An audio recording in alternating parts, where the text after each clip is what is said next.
போட்டித் தேர்வுக்கு படித்து கொண்டிருக்கும் மாணவ மாணவர்களுக்கு அன்பு வணக்கங்கள். நம்ம மூணு அகாடமில இருந்து இந்த இலக்கண வகுப்புகள் தொடர்ந்து நடத்திட்டு வந்துட்டு இருக்கோம். இதற்கு முன்னாடி பாத்தீங்க அப்படின்னா இலக்கணத்துல பேசிக்கான விஷயங்கள் எல்லாத்தையுமே நம்ம வீடியோவா கொடுத்துட்டு இருக்கோம். எழுத்து இலக்கணம் முடிச்சாச்சு. அதுக்கப்புறம் பாத்தீங்க அப்படின்னா நம்ம சுற்றெழுத்துக்கள், வினா எழுத்துக்கள், நால் வகை சொற்கள், குறுக்கங்கள்னா என்ன, குற்றியல் உகரம்னா என்ன, குற்றியல் இகரம்னா என்ன, பயனிலைனா என்ன, செயற்படு பொருள்னா என்ன சொல்லிட்டு ஒரு பேசிக்கான இலக்கணங்கள் என்னென்னலாம் நம்ம படிக்கணுமோ அது எல்லாத்துக்குமே கிளாஸஸ் கண்டினியூவா கொடுத்துட்டு இருக்கோம். அதை பார்க்காதவங்க கண்டிப்பா பாருங்க, டிஸ்கிரிப்ஷன்ல லிங்க் இருக்கு. அதை பார்த்துட்டு இந்த டாபிக்ஸை நீங்க கவனிச்சிங்க அப்படின்னா கண்டிப்பா புரியும். அந்த டாபிக்ஸ் எல்லாமே பார்க்காம நீங்க இதை பார்த்தீங்க அப்படின்னா சில விஷயங்கள் உங்களுக்கு புரியாது. ஓகேங்களா? அந்த வீடியோஸ் யாராச்சும் பார்க்கல அப்படின்னா டிஸ்கிரிப்ஷன்ல லிங்க் இருக்கும். அதை பார்த்துட்டு இந்த கிளாஸஸ் எல்லாம் பாருங்க. ஓகே, இந்த டாபிக்ல நம்ம என்ன பார்க்க போறோம் அப்படின்னா இலக்கிய வகை சொற்கள். இலக்கிய வகை சொற்கள் பார்க்க போறோம். ஓரெழுத்து ஒரு மொழி பார்க்க போறோம்.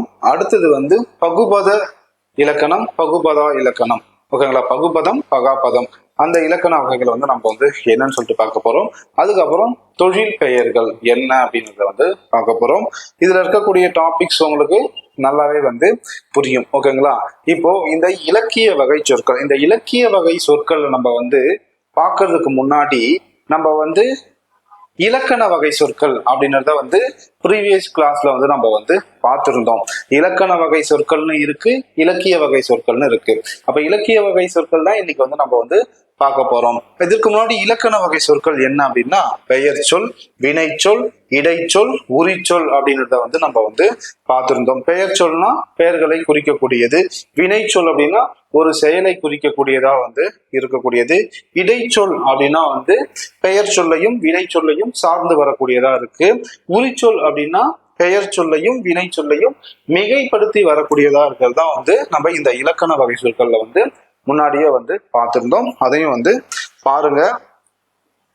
இப்ப நம்ம பார்க்க போறது இலக்கிய வகை சொற்கள். இந்த இலக்கிய வகை சொற்கள் எத்தனை இருக்கு அப்படின்னா 4 வகைகள் இருக்கு. இலக்கிய வகை சொற்கள் அப்படின்னா 4 வகைகள் இருக்கு. இந்த இலக்கிய வகை சொற்கள் நம்ம அதிகமா இலக்கியங்கள்ல மட்டும்தான் நம்ம பயன்படுத்துவோம். அப்படி என்னென்ன இருக்கு பாருங்க. இயற்சொல், திரிசொல், திசை சொல், வடச்சொல், இதுதான் இலக்கிய வகை சொற்கள். இலக்கிய வகை சொற்கள் எத்தனை வகை அப்படின்னா 4 வகை. இலக்கண வகை சொற்கள் எத்தனை வகை அப்படின்னாலும் 4 வகை. அப்ப இலக்கிய வகை சொற்கள் 4 வகை. இயற்சொல், திரிசொல், திசை சொல், வடச்சொல். எடுத்துக்காட்டு பாருங்க. எடுத்துக்காட்டு உங்களுக்கு கொடுத்திருக்கோம். எடுத்துக்காட்டு பாருங்க. பூ, வா, அறம், புத்தகம். இது எல்லாமே என்னது? சொற்கள் தான். இது எல்லாமே என்னது? சொற்கள். ஒரு பொருள் தரக்கூடியதோ இல்ல ஒரு செயல் தரக்கூடியதோ சொல்லலாம் இந்த சொற்கள். அப்போ ஒரு எழுத்தும் பொருள் தரும், 2 எழுத்தும் பொருள் தரும், 3 எழுத்தும் பொருள் தரும். அதற்கு எடுத்துக்காட்டு தான் பாத்தீங்க அப்படின்னா பூ, வா, அறம், புத்தகம். இது ஒரு எடுத்துக்காட்டா வச்சிருக்காங்க. இப்போ சொல்லுக்கு வேற என்னென்ன பெயர்கள்லாம் இருக்கு பாருங்க. ஒரு சொல் அப்படின்னா அதற்கு மொழி, பதம், கிளவி அப்படின்னு சொல்லிட்டு வேறு பெயர்களும் இருக்கிறது. சொல்லுக்கு வேறு பெயர்கள் என்ன அப்படின்னா மொழி, பதம், கிளவி அப்படின்றது சொல்லுடைய வேறு பெயரா இருக்கிறது. இப்ப இலக்கிய வகை சொற்கள்ல நம்ம 4 வகைகள் சொல்லியிருந்தோம். அதுல முதல் வகை பாத்தீங்க அப்படின்னா இயற்சொல். இயற்சொல்னா என்ன அப்படின்னா எளிதில் பொருள் விளங்கக்கூடியது. இயற்சொல்னா என்னது? எளிதில் பொருள் விளங்கக்கூடியது. இதுக்கு எடுத்துக்காட்டு கொடுத்திருக்காங்க. கடல், கப்பல், எழுதினான், படித்தான். இது என்பது என்னது? இயற்சொல். இந்த இயற்சொல் பெயர், வினை, இடை, உரி ஆகிய 4 வகைகளிலும் வரும்ன்றாங்க. இந்த இயற்சொல் எத்தனது? 4 வகைகளிலுமே இந்த இயற்சொல் வரும். அதுதான் அது பெயர் இயற்சொல், வினை இயற்சொல், அதுக்கப்புறம் இடை இயற்சொல், உரி இயற்சொல் அப்படின்னு சொல்லிட்டு இந்த 4 வகைகளிலுமே வரக்கூடியதா இருக்கும். சரி, இதுக்கான எடுத்துக்காட்டு பாத்துருங்க. சரி, மண், பொன். இது என்னது? பெயர் இயற்சொல். மண், பொன். இது கொஞ்சம் நீங்க மனப்பாடம் பண்ற மாதிரி தான் இருக்கும். கான்செப்ட் உங்களுக்கு ஃபுல்லா பகுபத உறுப்பிலக்கணம். அதுலதான் நீங்க சில கான்செப்டை புரிஞ்சுக்கணும். மற்றபடி இது எல்லாமே நீங்க மனப்பாடம் பண்ணிக்கணும். ஓகேங்களா? இயற்சொல் பாருங்க. இதுக்கு எடுத்துக்காட்டு மண், பொன். இது என்னது? பெயர் இயற்சொல். நடந்தான், வந்தான், வினை இயற்சொல். வினைனா என்னது? ஒரு செயலை குறிக்கக்கூடியது. இப்ப இதுல என்னது? நட, இது ஒரு செயல். வந்தான், இதுல வா என்பது என்னது? ஒரு செயலை வந்து குறிக்கக்கூடியது.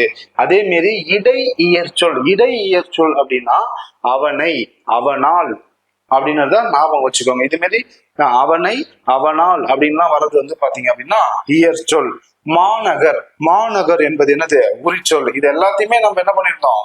6ஆம் வகுப்புல நம்ம வந்து அந்த இலக்கணத்தை பார்க்கும் பொழுதே நம்ம இந்த இலக்கணத்தை வந்து நம்ம வந்து பார்த்திருந்தோம். இந்த சொல் எல்லாத்தையுமே வந்து பார்த்திருந்தோம். அப்போ இயற்சொல் என்னது? எளிதில் பொருள் விளக்கக்கூடியது. ஒரு பாயிண்ட். அதுக்கான எடுத்துக்காட்டு கடல், கப்பல், எழுதினான், படித்தான். இந்த இயற்சொல் 4 வகையா வந்து பிரிக்கலாம். என்னது? பெயர் இயற்சொல், வினை இயற்சொல், இடை இயற்சொல், உரி இயற்சொல் அப்படின்னு சொல்லிட்டு 4 வகையா வந்து பிரிக்கலாம். அதற்கான எடுத்துக்காட்டும் வந்து நம்ம வந்து கொடுத்துட்டோம். அடுத்து வந்து பாத்தீங்க அப்படின்னா திரிசொல். இதுல இருந்தா நீங்க வந்து கொஞ்சம் டெப்தா வந்து கவனிக்கணும். பாருங்க, இந்த திரிசொல் வந்து பாத்தீங்க அப்படின்னா கற்றோருக்கு மட்டுமே விளங்கக்கூடியது. கற்றோருக்கு மட்டுமே விளங்கக்கூடியது. இலக்கியங்கள்ல மட்டும்தான் வந்து பயின்று வரக்கூடியது என்னது? திரிசொல். பாருங்க, இதுக்கு எடுத்துக்காட்டு திரிசொல் வந்து பாத்தீங்க அப்படின்னா வங்கூல். வங்கூல் நம்ம இதுக்கு முன்னாடி கேள்விப்பட்டிருக்கோமா? இந்த வார்த்தையை நம்ம வந்து கேள்விப்பட்டிருக்கோமா? நம்ம சங்க இலக்கியங்கள்ல நம்ம அந்த பாடல்களை படிக்கும் போதுதான் புது புதுவான வார்த்தைகளை வந்து நம்ம வந்து பார்த்திருப்போம். அதுல வங்கூல் அப்படின்னா காற்று. அப்ப இலக்கியங்கள்ல படிச்சவங்களுக்கு மட்டும்தான் வங்கூல் என்றால் காற்று என்பது வந்து தெரியும். அழுவம் அப்படின்னா என்னது? கடல். சாற்றினான், சாற்றினான் அப்படின்னா என்னது? சொன்னான். சாற்றினான் என்பது என்னது? சொன்னான். உரு பயன் அப்படின்னா மிகுந்த பயன். உரு பயன்னா என்னது? மிகுந்த பயன். அப்போ திரிசொல்னா என்னது? கற்றோர்களுக்கு மட்டுமே விளங்கக்கூடியது. இலக்கியங்கள்ல மட்டுமே பயன்படுத்தக்கூடிய சொற்கள் தான் என்ன சொல்றோம்? நம்ம திரி சொற்கள் அப்படின்னு நம்ம சொல்றோம். அதுக்கு எடுத்துக்காட்டுதான் வங்கூல், அருவம், சாற்றினான், உருது, பயன். இது எல்லாமே நமக்கு எக்ஸாம்ஸ் பாயிண்ட் ஆஃப் வந்து கேட்பாங்க. இது எல்லாருமே ஞாபகம் வச்சுக்கோங்க. இதுக்கான பொருளையும் வந்து ஞாபகம் வச்சுக்கோங்க. வங்கூல் அப்படின்னா காற்று, அழுவம் அப்படின்னா கடல், சாற்றினான் அப்படின்னா சொன்னான், உருபயன் அப்படின்னா மிகுந்த பையன். இத பாருங்க, இந்த திரி சொல்லுமே 4 வகையா வந்து வருது. இந்த திரி சொல்லுமே எப்படி வருது? பெயர், வினை, இடை, உரி ஆகிய 4 வகைகளிலுமே இந்த திரி சொல் வந்து வருகிறது. இங்க பாருங்க, அழுவம், வங்கம் இலக்கியங்கள்ல பயன்படுத்துவாங்க. அழுவம்னா என்னன்னு பார்த்திருந்தோம்? கடல்னு பார்த்திருந்தோம். வங்கம்னா என்னது? கப்பல். வங்கம்னா என்னது? கப்பல். இயம்பினான், பயின்றான். இப்ப அழுவம், வங்கம் என்பது ஒரு பெயரை குறிக்கக்கூடியது. அதுதான் பெயர் திரிசொல் அப்படின்னு வந்து கொடுத்திருக்காங்க. அதுதான் என்னது? பெயர் திரிசொல். பெயர் திரிசொல் அப்படின்னு வந்து கொடுத்திருக்காங்க. இயம்பினான், பயின்றான் அப்படின்னா என்னது? ஒரு வினையை குறிக்கக்கூடியது. அதனால்தான் வினை திரிசொல். அன்ன, மான இது என்னது? இடை திரிசொல். கூர், கழி இது என்னது? உரி திரிசொல். இதெல்லாம் நீங்க வந்து மனப்பாடம் பண்ணிக்கோங்க. இதுல வந்து ப்ரீவியஸ்ல வந்து நிறைய கொஷின்ஸ் வந்து இங்க இருந்தே வந்து கொஷின்ஸ் வந்து கேட்டிருக்கிறாங்க. இப்போ திரிசொல் வந்து பார்த்துட்டோம். திரிசொல் என்னது? கற்றோருக்கு மட்டுமே விளங்கக்கூடியது. கற்றோருக்கு மட்டுமே விளங்கக்கூடியது. அதுக்கான எடுத்துக்காட்டு தான் அழுவம், வங்கம், வங்கூர், சாற்றினான், உருதுபயன் அப்படின்னு வந்து நம்ம வந்து பார்த்திருந்தோம். இந்த திரிசொல்ல வந்து நம்ம வந்து 2ஆ வந்து பிரிப்போம். இந்த திரிசொல்ல வந்து நம்ம என்ன பண்றோம் அப்படின்னா 2ஆ வந்து பிரிக்கிறோம். அது என்ன அப்படின்னா, ஒரு பொருள் குறித்த பல திரிசொல். ஒரே ஒரு பொருள் தான். அதற்கு இப்ப இந்த பெண் இருக்கு அப்படின்னா இதற்கு பல பேர் இருக்கும். ஆனா இந்த பெண்ணை தான் குறிக்கும். அதுதான் ஒரு பொருள் குறித்த பல திரிசொல். 2வது வகை என்ன அப்படின்னா, பல பெயர்கள் இருக்கும். அதாவது பல பொருட்கள் குறித்த ஒரு திரிசொல். ஒரே ஒரு பெயர் தான், ஆனா அது பல பொருள்களுக்கு ஒரு பொருளா வந்து அமையும். பல பொருள்களுக்கு பெயரா வந்து அமையும். அப்போ ஒரு பொருள் குறித்த பல திரிசொல் அப்படின்னா வங்கம், அம்பி, நாவாய். பாருங்க, வங்கம், அம்பி, நாவாய் இது எல்லாமே எதை குறிக்கும்? கப்பலை வந்து குறிக்கிறது. அப்ப கப்பலுக்கான வேறு பெயர் என்ன அப்படின்னா வங்கம், அம்பி, நாவாய். ஒரு பொருள் குறித்த பல திரிசொலுக்கு எடுத்துக்காட்டு கப்பல். கப்பலுடைய வேறு பெயர்கள் என்னது? வங்கம், அம்பி, நாவாய். இதையும் வந்து பார்த்துக்கோங்க. சொல் பொருள்கள்ல வந்து கொஸ்டினா கேட்கறதுக்கு நிறையவே வாய்ப்பு வந்து இருக்குது. அடுத்தது பல பொருள் குறித்த ஒரு திரிசொல். ஓகேங்களா? ஒரே ஒரு பெயர் தான், ஆனா அது பல பேர்களை வந்து குறிக்குது. இப்ப அதுக்குதான் எடுத்துக்காட்டு என்ன கொடுத்துருக்காங்க, இதழ். இதழ், இந்த இதழ் நம்ம எங்க வேணா சொல்லலாம், பூவின் இதழ் அப்படின்னு வந்து நம்ம வந்து சொல்றோம். உதடு இதழ் இதை நம்ம சொல்றோம். கண்ணிமை, நம்மளுடைய கண்ணிமைகளை வந்து இதழ்னு சொல்லிடும். அதுக்கப்புறம் நாளிதழ், இதெல்லாம் நம்ம ஆல்ரெடி கேள்விப்பட்டதா இருக்கலாம். ஆனா இது ரெண்டை மட்டும் பாருங்க, கண்ணிமை, பனையோடு, முக்கியமா பனையோடு என்பதற்கு இதழ் என்று பெயர். அப்ப இது வந்து நமக்கு வந்து கேள்விப்படாததா இருக்கு. அப்ப இது வந்து நமக்கு எக்ஸாம்ல வந்து கேட்கறதுக்கு வந்து வாய்ப்பு வந்து இருக்கு. பல பொருள் குறித்த ஒரு திரிசொல் வந்து பாத்தீங்க அப்படின்னா இதழ். இதற்கு எடுத்துக்காட்டு வந்து பூவின் இதழ், உதடு இதழ், கண்ணிமை, பனையோடு, நாளிதழ் அப்படின்னு வந்து கொடுத்துருக்காங்க. அடுத்தது திசை சொல். திசை சொல்னா என்ன அப்படின்னா பிற மொழிகளில் இருந்து வந்து தமிழில் இடம்பெறும் சொற்கள் தான் என்னது திசை சொற்கள் அப்படின்னு வந்து சொல்றாங்க. இப்போ பிற மொழி சொற்கள் என்னென்ன இருக்கு பாருங்க. பிற மொழி சொற்கள் வந்து பாருங்க, இதுக்கு எடுத்துக்காட்டு கொடுத்துருக்காங்க. சாவி, சன்னல், பண்டிகை, ரயில், இது எல்லாமே என்னது நம்மளுடைய தமிழ்நாட்டுடைய பெயர்கள் வந்து கிடையாது, தமிழ் மொழி சொற்கள் வந்து கிடையாது. இது எல்லாமே என்னது பிறமொழி சொற்கள். பிறமொழிகள், இப்போ வடமொழி சொற்கள் அப்படின்னா நம்ம வந்து சமஸ்கிருதத்தை வந்து நம்ம வந்து குறிப்பிட்டு வந்து சொல்லுவோம். பிறமொழி சொற்கள் அப்படின்னா நம்மளுடைய அண்டை நாடுகள்ல இருந்து வந்த சொற்களா வந்து இருக்கிறது. சாவி, சன்னல், பண்டிகை, ரயில், இது எல்லாமே என்னது பிறமொழி சொற்களாக வந்து இருக்கிறது. திசை சொல் அப்படின்னா பிறமொழி சொல். அப்போ இது போன்ற சொற்களை தமிழ் மொழியில் இருந்தாலும் இவை தமிழ் மொழி சொற்கள் இல்லை அப்படின்னு வந்து சொல்றாங்க. என்னது சாவி, சன்னல், பண்டிகை, ரயில். 2019 கொஸ்டின் பேப்பர்ல ஒரு கொஸ்டின் வந்து கேட்டிருந்தாங்க.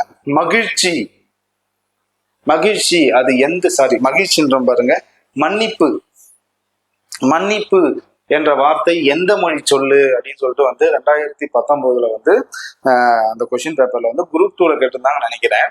அதுல வந்து பாத்தீங்க அப்படின்னா எல்லாருமே எல்லா லாங்குவேஜும் தான், ஹிந்தி கொடுத்துருந்தாங்க, தமிழ் கொடுத்துருந்தாங்க, ஆப்ஷன்ல உருது கொடுத்துருந்தாங்க, கன்னடம் கொடுத்துருந்தாங்க. இதுல வந்து எல்லாருமே என்ன பண்ணிட்டாங்க, எல்லாமே தமிழ் தமிழ் தமிழ் தமிழ்னு போட்டு வந்துட்டாங்க. ஏன்னா விஜயகாந்த் சார் வந்து நான் அவருடைய படத்துல டைலாக் வந்து சொல்லுவாரு, நமக்கு தமிழ்லே எனக்கு பிடிக்காத வார்த்தை மன்னிப்பு. மன்னிப்பு அப்படின்னா அந்த மன்னிப்புன்ற வார்த்தை வந்து உருது மொழி சொல்.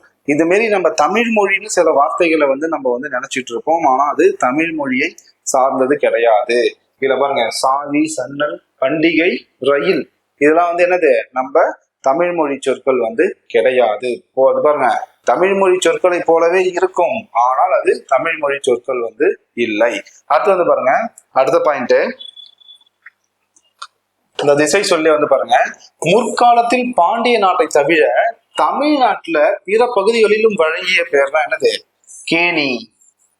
கேணி, பசுவை வந்து பெற்றம் அப்படின்னு சொல்லிட்டு அழைச்சிருக்கிறாங்க. பசுவோடைய பேர் என்னது பெற்றம் அப்படின்னு சொல்லிட்டு அழைச்சிட்டு இருக்காங்க. ஆனா அது இப்போ பிற மொழி சொற்கள்ல கிணறு, பசு அப்படின்னு சொல்லிட்டு இருக்கிறது. அதுதான் நம்ம இப்ப என்ன பண்றோம், கிணறு அப்படின்னு சொல்லிட்டு. இன்னும் ஒரு சில தென்பகுதிகள்லாம் வந்து பாத்தீங்கன்னா இந்த கிணறை வந்து கேணி அப்படின்னு தான் வந்து அழைத்து கொண்டு இருக்கிறாங்க. ஓகேங்களா.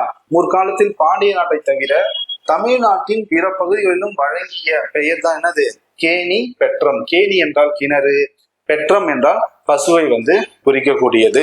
ஓகேங்களா. இது போன்ற சொற்கள் வந்து திசை சொற்கள். அப்ப திசை சொற்கள்லாம் என்னது அண்டை நாட்டிலிருந்து வந்தது. திசை சொற்களுக்கு எடுத்துக்காட்டு வந்து கேட்கறாங்க அப்படின்னா சாவி, சன்னல், பண்டிகை, ரயில், இதெல்லாம் வந்து என்னது அண்டை மொழி அண்டை நாட்டு சொற்களாக வந்து இருக்குது. பார்ப்பதற்கு தமிழ் மொழி சொல் போலவே இருக்கும், ஆனால் என்னது அது தமிழ் மொழி சொற்கள் வந்து கிடையாது.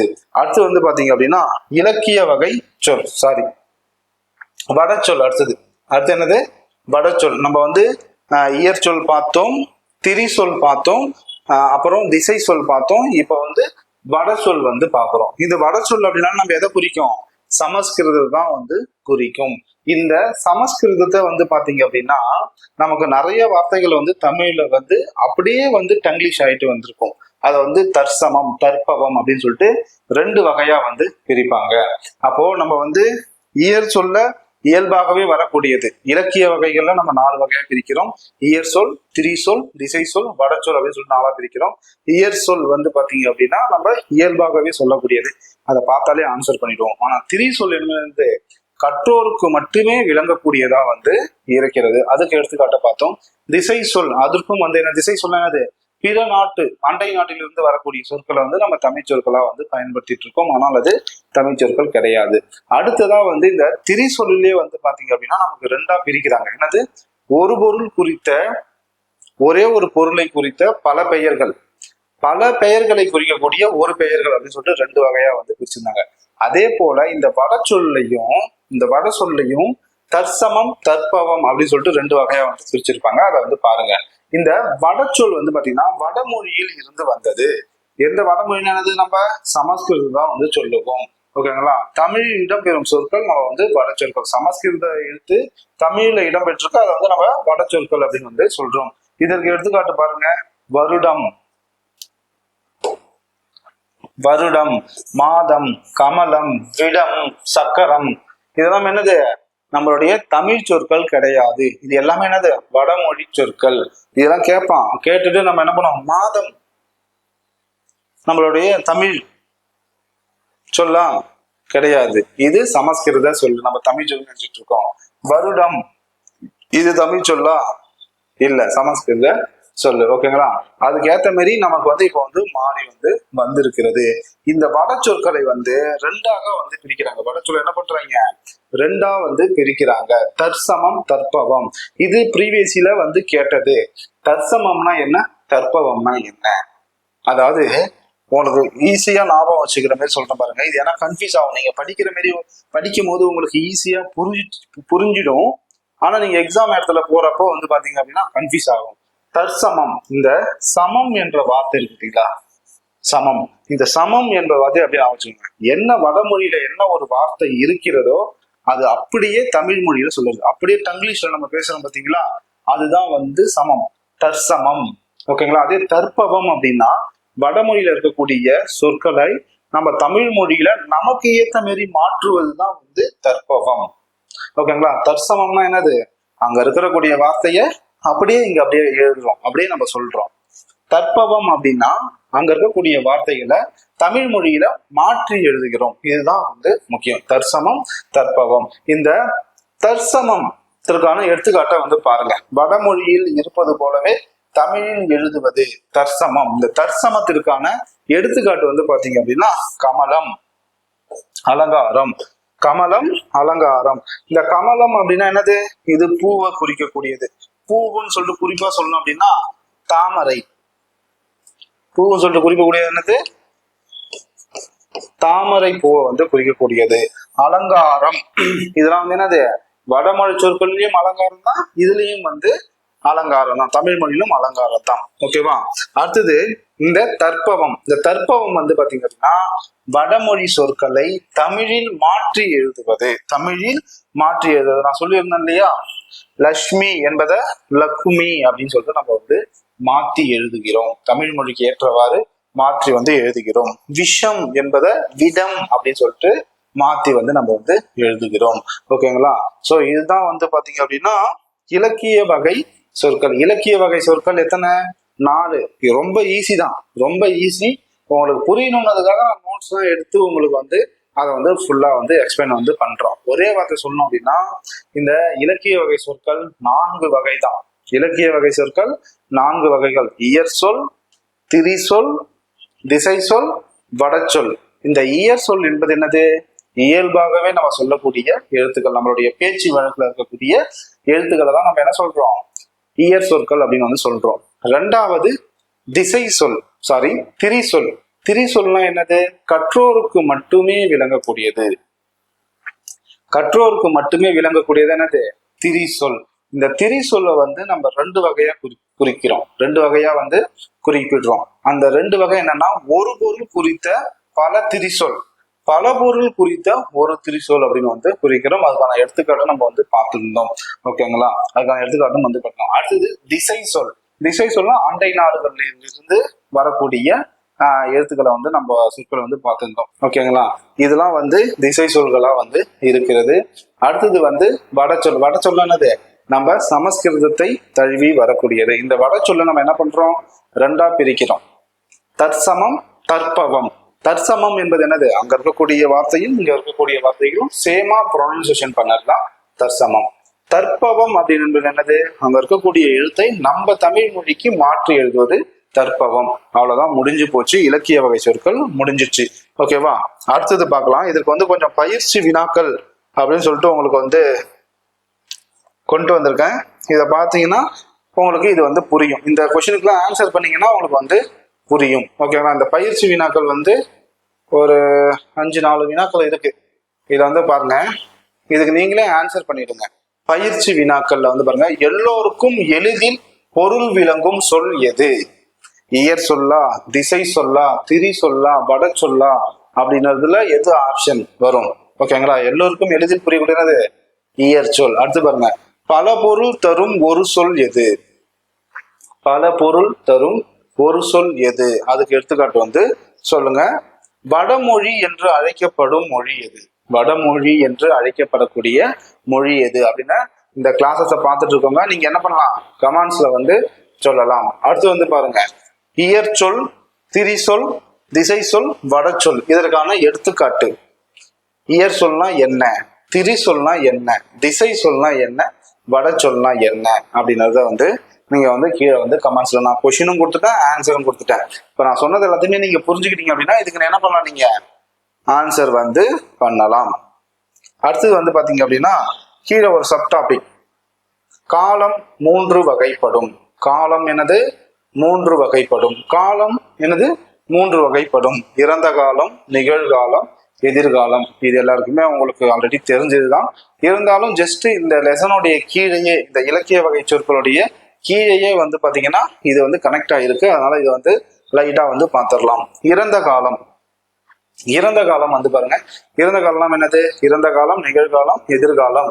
ஓகேங்களா, அதாவது நேற்று, இன்று, நாளை இதுதான் வந்து கொடுத்துருக்காங்க. அதை வந்து நம்ம கொஷினா கேட்கறப்போ, நம்ம கிட்ட கொஷினா கேட்கறப்போ இந்த ஒரு நிகழ்வு வந்து நடந்திருக்கு, இது வந்து நிகழ்காலத்துல நடந்ததா, எதிர்காலத்துல நடந்ததா, இல்ல இறந்த காலத்துல நடந்ததா அப்படின்றத வந்து நம்ம வந்து கண்டறிய வேண்டும். ஓகேங்களா, ஃபர்ஸ்ட் பாருங்க, நடந்த செயலை குறிப்பது. நடந்த செயலை குறிப்பது இறந்த காலம். அதாவது நேற்று ஒரு செயல் நடந்து முடிஞ்சிடுச்சு. ஓகேங்களா, நடந்து முடிந்ததை வந்து குறிப்பதுதான் என்னது, இறந்த காலம். நடந்து கொண்டு இருப்பதை குறிப்பது நிகழ்காலம். நடக்க போவதை குறிப்பது எதிர்காலம். ஓகேங்களா, இந்த நடந்த செயலை குறிப்பது இறந்த காலம். இதுக்கு எடுத்துக்காட்டு பாருங்க, ஆடினான், பறந்தது இதற்கான எடுத்துக்காட்டு. அடுத்து ரெண்டாவது பாருங்க, நடக்கின்ற செயலை குறிப்பது. பார்க்கிறான், பார்த்து கொண்டிருக்கிறான். ஓகே, சொல்றோம் இல்லையா, ஆடுகின்றாள், ஆடிக்கொண்டிருக்கிறாள். பாருங்க, பறக்கின்றது, பறந்து கொண்டு இருக்கிறது அப்படின்னு சொல்றாங்க. இதெல்லாம் நிகழ்காலத்தை குறிக்கக்கூடியது. அடுத்தது நடக்கவிருக்கும் செயலை குறிப்பது என்னது, எதிர்காலம். காண்பான், ஆடுவாள், பறக்கும். கண்டிப்பா அந்த பொண்ணு ஆடுவாள், அப்ப எதிர்காலத்தை குறிக்கக்கூடியதா வந்து இருக்கிறது. கண்டிப்பாக அந்த மாணவன் படிப்பான், படிப்பான் அப்படின்னு சொல்லிட்டு முடியிறப்போ அது என்னவா முடியுது, அதுதான் நம்ம வந்து பார்க்கணும். அந்த சென்டென்ஸ் நமக்கு முடியிறப்போ இறந்த காலத்துல முடியுதா, நிகழ்காலத்துல முடியுதா, இல்ல எதிர்காலத்துல முடியுதா அப்படின்றத வந்து நம்ம வந்து தெரிஞ்சுக்கணும். ஓகேங்களா, சோ இந்த இதெல்லாம் தெரியும். எதிர்காலம்னா என்ன, இழந்த காலம்னா என்ன, நிகழ்காலம்னா என்ன அப்படின்லாம் உங்களுக்கு தெரியும். அதுல இருந்து சில வினாக்கள் உங்களுக்கு கொடுத்துருக்கோம், இதையும் வந்து பயிற்சி செய்து வந்து பாருங்க. ஓகேங்களா, அமுதன் நேற்று வீட்டுக்கு வருவான் அப்படின்னு வந்து கொடுத்துருக்காங்க. இது இப்படியா வரும், அமுதன் நேற்று வீட்டுக்கு வருவான் அப்படியா வரும் சென்டென்ஸ். அமுதன் நேற்று வீட்டுக்கு வந்தான். இது என்னது, இறந்த கால ஒரு செய்தி, இறந்த கால செய்தி. பாருங்க, கண்மணி நாளை பாடம் படித்தார். கண்மணி நாளை சென்டென்ஸே தப்பா இருக்கு.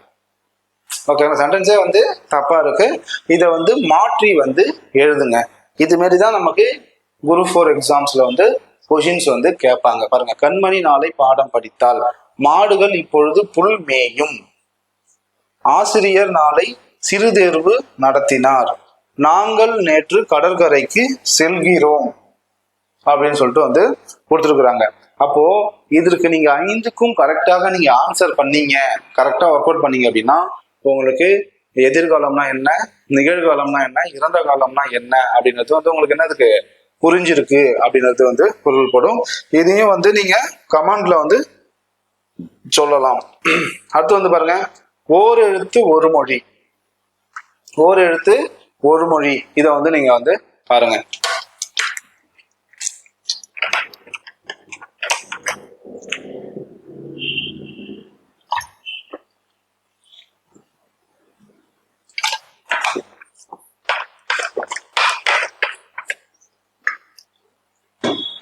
ஓர் எழுத்து ஒரு மொழி நமக்கு வந்து அதிகமா எல்லா எக்ஸாம்லயும் இந்த ஓர் எழுத்து ஒரு மொழியில இருந்து ஒரு கொஷின் வந்து கண்டிப்பா வந்து கேட்டுறாங்க. தமிழ்ல ஓர் எழுத்து ஒரு மொழி எத்தனை இருக்கு? 42 வந்து இருக்கு. இதை நீங்க என்ன பண்ணணும்? ஃபுல்லா மனப்பாடம் பண்ணணும். ஃபுல்லா என்ன பண்ணணும்? மனப்பாடம் வந்து பண்ணணும். ஏன்னா இதை வந்து சில பேருக்கு வந்து மறந்து போயிடும். இது எப்படி அப்படியே மைண்ட்ல அப்படியே ஃபிக்ஸ் பண்ணலாம் அப்படின்னா, இப்போ நீங்க இன்னைக்கு படிக்கிறீங்க. இன்னைக்கு உதாரணமா இன்னைக்கு வந்து சனிக்கிழமைன்னு வச்சுக்கோங்களேன். இன்னைக்கு சனிக்கிழமை. இன்னைக்கு வந்து இந்த ஓர் எழுத்து ஒரு மொழி 42 இருக்கு. இந்த 42ஐயும் குறிப்பிட்டவர் யாரு? பவனந்தி முனிவர். நன்னூலை இயற்றிய பவனந்தி முனிவர் 13ஆம் நூற்றாண்டை வந்து சேர்ந்தவர். இந்த பவனந்தி முனிவர் வந்து பாத்தீங்க அப்படின்னா இந்த ஓர் எழுத்து ஒரு மொழி வந்து இயற்றிருக்காரு இல்லையா?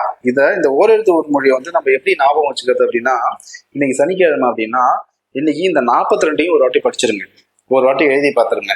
அப்படியே அடுத்த வாரம் சனிக்கிழமை, இந்த கேப்ல இருந்து அடுத்த வாரம் சனிக்கிழமை போங்க. அந்த சனிக்கிழமை அன்னைக்கு மறுபடியும் இந்த ஓர் எழுத்து ஒரு மொழியை ஒரு 1/2 மணி நேரம் எடுத்து பாருங்க, ஒரு வாட்டி எழுதி பார்த்துருங்க. அதுக்கப்புறம் வந்து பாத்தீங்க அப்படின்னா அடுத்த சனிக்கிழமை ஒரு 3 சனிக்கிழமை நீங்க தொடர்ந்து இந்த ஓர் எழுத்து ஒரு மொழியை நீங்க இது பண்ணீங்க அப்படின்னா இந்த 42 உங்களுக்கு என்ன இருக்கும்? மைண்ட்ல பக்காவா பதிஞ்சிடும். எத்தனை நாட்கள் ஆனாலும் மறக்கவே மறக்காது. கொஸ்டின் அண்ட் ஆன்சர் வந்து மறக்கலாம், ஆனால் இந்த ஓர் எழுத்து ஒரு மொழி மறக்காது. உங்களுக்கு மட்டும் பார்த்த உடனே யாராச்சும் சொன்ன உடனே ஞாபகம் வந்து வந்துடும். ஸோ இந்த ஓர் எழுத்து ஒரு மொழி மட்டும் நீங்க எப்படி படிச்சீங்க அப்படின்னா கண்டிப்பா வந்து மைண்ட்ல வந்து நிற்கும். ஓகேங்களா? இந்த ஓர் எழுத்து ஒரு மொழி வந்து பார்க்கலாம். அடுத்தது பகுபதம் பகாபதம். எல்லாருமே இலக்கணத்துல வந்து கொஞ்சம் ஸ்ட்ரகிள் ஆகுற இடம் எது அப்படின்னா இந்த பகுபதம் பகாபதம். இந்த பகுபதத்துல இந்த சொற்களை வந்து எப்படிலாம் நம்ம வந்து பிரிக்கணும் அப்படின்றது சில பேருக்கு வந்து தெரியாது. அதுக்கு சில ரூல்ஸ் இருக்கு. அந்த ரூல்ஸை நீங்க ஃபாலோ பண்ணீங்கன்னா ஈஸியா வந்து புரிஞ்சிடும். அதையும் வந்து நான் அந்த ஓர் எழுத்து ஒரு மொழி முடிச்ச விடுறதுக்கு அப்புறம் அதையும் வந்து நம்ம வந்து கண்டினியூ பண்ணலாம். பாருங்க, இந்த ஓர் எழுத்து ஒரு மொழி, ஓர் எழுத்து ஒரு பொருள் தரும். ஈ என்பது ஒரு பொருளை குறிக்கக்கூடியது. பூ என்பது மலர்களை குறிக்கக்கூடியது. கை என்பது அது ஒரு பொருளை, ஒழுக்கம். கை என்பது என்னது? ஒழுக்கம் என்று பொருள். இந்த ஓர் எழுத்து ஒரு மொழி எத்தனை இருக்கு அப்படின்னா தமிழ்ல மொத்தம் 42 ஓர் எழுத்து ஒரு மொழிகள் வந்து உள்ளன. தமிழ்ல எத்தனை? மொத்தம் 42 ஓர் எழுத்து ஒரு மொழிகள் வந்துள்ளன. இவற்றை வந்து நன்னூல் என்னும் இலக்கண நூலை எழுதிய பவனந்தி முனிவர், பாக்ஸ் போட்டு கொடுத்திருக்கேன், பவனந்தி முனிவர் வந்து குறிப்பிட்டுள்ளார். இந்த 42 எழுத்துல வந்து என்ன சிறப்பு அப்படின்னா வந்து பாத்தீங்க அப்படின்னா 2 எழுத்து மட்டும் உங்களுக்கு வந்து சிறப்பானதா வந்து இருக்கும். இதுல வந்து இந்த நோ தூ இந்த 2 எழுத்து மட்டும் குறில் எழுத்துக்கள். எனது இந்த நோவும் 42 எழுத்து இருக்கு.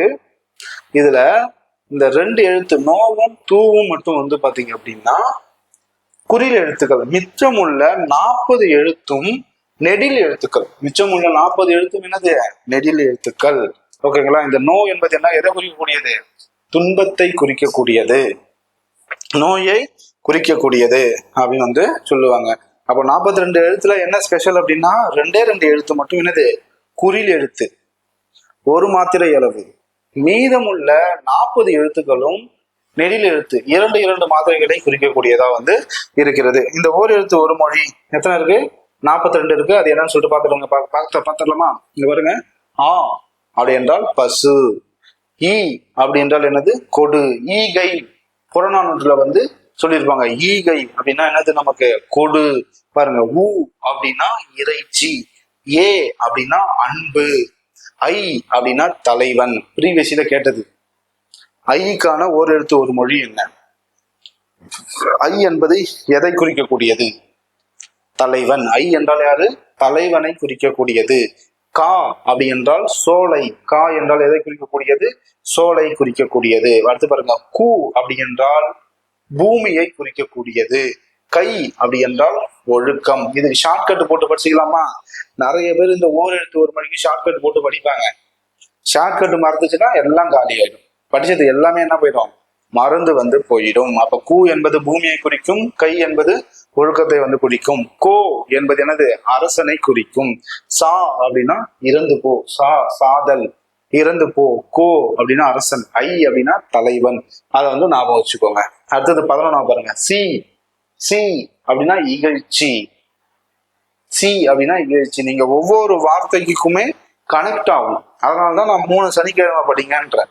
ஏன்னா இப்ப 3 வாட்டி ரிவிஷன் பண்ணணும். அதையே நான் வந்து இப்ப 3 வாரம் கேப் போட்டு படிக்கணும்னு சொல்லிட்டு நான் சொல்றேன் அப்படின்னா, இன்னைக்கு படிக்கிறீங்க நாளைக்கு படிக்கிறீங்க, இது ரிவிஷன் கிடையாது.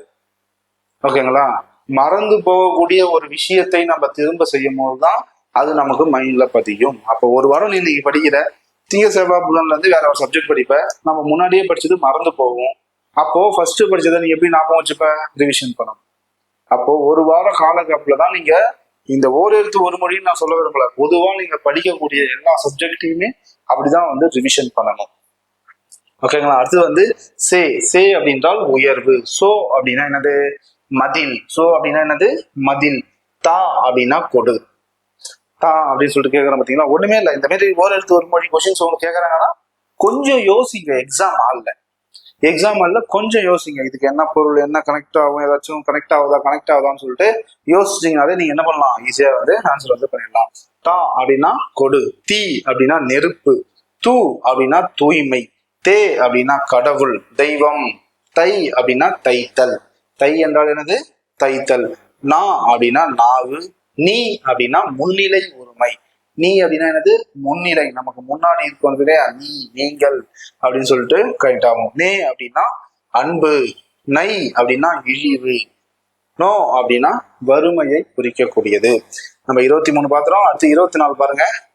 பா அப்படின்னா பாடல், பூ அப்படின்னா மலர், பே அப்படின்னா மேகம், பை அப்படின்னா இளமை, போ நான் சொல்லு, மா என்றால் மாமரம், மீ அப்படின்னா வான். இந்த மீ என்றால் வான் சொல்லியிருக்கு பாத்தீங்களா? இது வந்து பாத்தீங்க அப்படின்னா நமக்கு எக்ஸாம் ஹால்ல வந்து கேட்டிருக்காங்க. எக்ஸாம் ஹால்ல வந்து பாத்தீங்கன்னா எக்ஸாம்ஸ்ல நமக்கு வந்து கேட்டிருக்காங்க. மீ என்பது என்னது வான், மூ அப்படி என்பது மூப்பு. ஓகேங்களா? 32 ஓ அப்படின்னது மதகு நீர் தாங்கும் பலகை,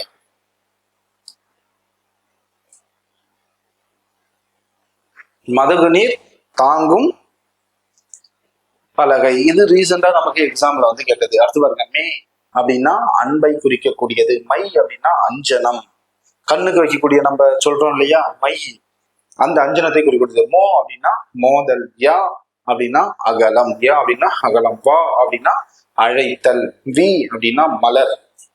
மலருடைய நிலைகளை பத்தி நமக்கு வந்து சொல்லியிருப்பாங்க. மலருடைய அந்த பூ வந்து பூத்து அது பூக்கும் பொழுது அதற்கு என்ன பெயர், அது உதிரும் போது என்ன பெயர் அப்படின்னு வந்து கொடுத்துருப்பாங்க. அதுல ஒரு இதுதான் வந்து வி அப்படின்னு வந்து நம்ம சொல்லுவோம். அதான் வி என்பது எதை குறிக்கும் அப்படின்னா மலரை வந்து குறிக்கக்கூடியது. வை அப்படி என்றால் புல், பௌ அப்படின்னா கவர், நவ் அப்படின்னா நோய், தூ அப்படின்னா துன்பத்தை வந்து குறிக்கக்கூடியது. அப்போ ஓரெழுத்து ஒரு மொழியில நீங்க என்ன பண்ணணும், ஃபுல்லா மனப்பாடம் பண்ணணும். 42 இருக்கு, அதுல 2 மட்டும் என்னது குறில், மிச்சம் 40 எழுத்துக்களும் நெடிலை குறிக்கக்கூடியது. ஓரெழுத்து ஒரு மொழியை இயற்றியது யாரு? பவனந்தி முனிவர். நன்னூல் எனும் இலக்கண நூலை இயற்றிய பவனந்தி முனிவர். ஓகேங்களா? சரி, ஓகே. இது நம்ம பார்த்தது, இது எல்லாமே ஈஸி. நம்ம அடுத்தது பார்க்க போறதுதான் என்னது பகுபத உறுப்பிலக்கணம்.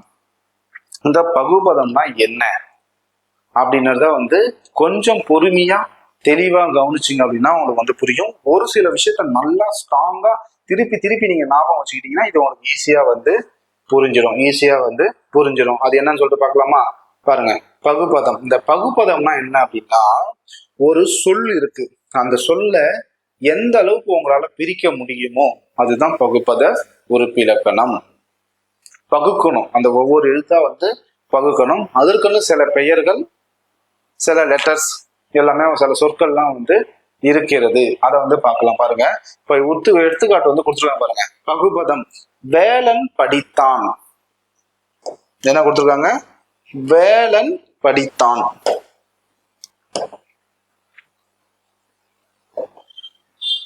வேலன் படித்தான். வேலன் படித்தான் என்பதை நம்ம எப்படி பிரிக்கலாம்? வேலனை ஃபர்ஸ்ட் எடுப்போம். வேலன் எப்படின்னா வேல் பிளஸ் அன் அப்படின்னு வந்து பிரிக்கலாமா? வேல் பிளஸ் அன் அப்படின்னு சொல்லிட்டு பிரிக்கலாமா? இந்த படித்தான் என்பதை எப்படி பிரிக்கிறாங்க பாருங்க. படித்தான் என்பதை எப்படி பிரிக்கிறாங்க? படி பிளஸ் இத்து பிளஸ் இத்து பிளஸ் ஆன். எப்படி பிரிச்சுவாங்க? படி பிளஸ் இத்து பிளஸ் இத்து பிளஸ் ஆன் அப்படின்னு வந்து நம்ம வந்து பிரிச்சிருக்கிறாங்க. ஒண்ணுமே கிடையாது பாருங்க. இப்போ படி, ஓகேவா, இது தனியா பிரிச்சுட்டோமா? அதுக்கப்புறம் என்ன இருக்கு? இத்து இருக்கு. இந்த இத்தை வந்து பிரிச்சுட்டோம். அதுக்கப்புறம் என்ன இருக்கு? தா இருக்கு. என்ன இருக்கு? தா இருக்கு. இந்த தா நெடில் எழுத்து எப்படி வந்திருக்கும்? இத்து பிளஸ் ஆன் அப்படின்னு வந்திருக்குமா? இத்து பிளஸ் ஆ அப்படின்னு வந்திருக்குமா? அதுதான் என்னது? தான் அப்படின்னு வந்து முடிஞ்சிருக்கு. அதான் நம்ம என்ன பண்றோம்? ஆன் அப்படின்னு வந்து நம்ம வந்து எழுதுறோம். இத்து பிளஸ் அதை அப்படியே தூக்கி நம்ம அப்படியே எழுதிக்க வேண்டியதான். இதற்கு வந்து சில பெயர்கள் வந்து இருக்கு. பகுதி, விகுதி, இடைநிலை, சந்தி, விகாரம், அப்புறம் சாரியை அப்படின்னு வந்து நம்ம வந்து சொல்றோம். பாருங்க, இதுக்கு சொல்லக்கூடியது என்னது? இந்த முக்கியமானது பாருங்க. இது வந்து பகுதி, முதல் வந்து பகுதி, கடைசியில வந்து விகுதி, இது வந்து விகுதி. ஓகேங்களா? இந்த பகுதிக்கும் விகுதிக்கும் நடுவுல இருக்கிறது இடைநிலை.